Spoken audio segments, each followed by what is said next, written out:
ความรักระหว่างสองเฮา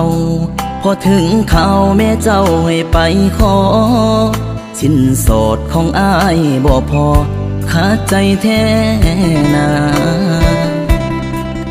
มีแต่ตัวกับหมากหัวใจที่มอบให้กับคำสัญญาคงต้องต่อเวลาหาเงินเพื่อไปขอเจ้าต่อเวลาให้อายจักหน่อยเด้อคนดี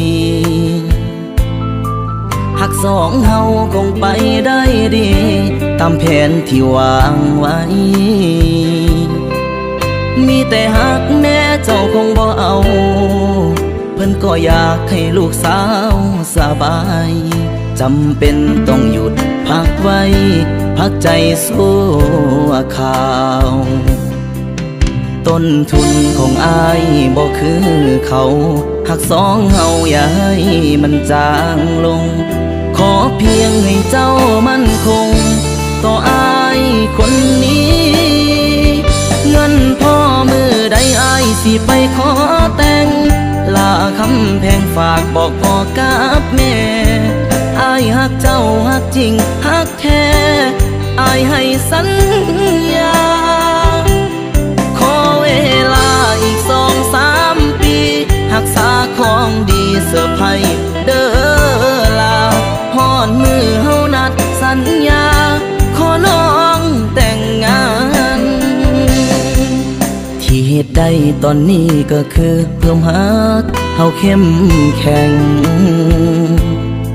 อย่านอกใจอย่าให้ไผมาแซงแทนที่ห่างเฮาฝากเดือนฝากดินฝากฟ้าจงรักษาคุ้มครองสองเฮาจะกลับมาสู่ขอแต่งเจ้าในมือเงินพอ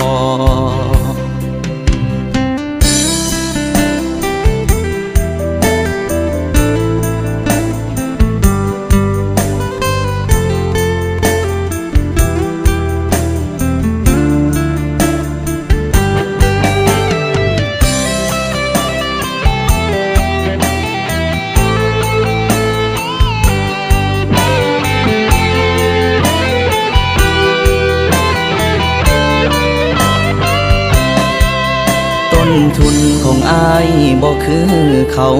หักสองเฮาอย่าให้มันจางลง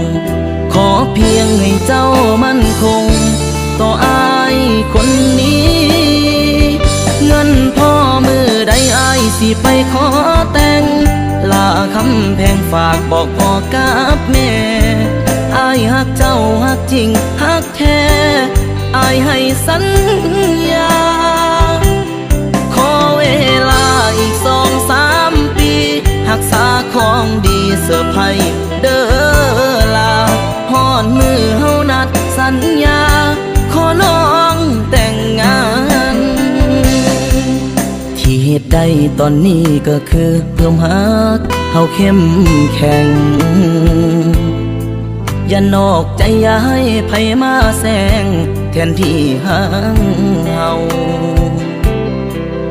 ฝากเดือนฝากดินฝากฟ้า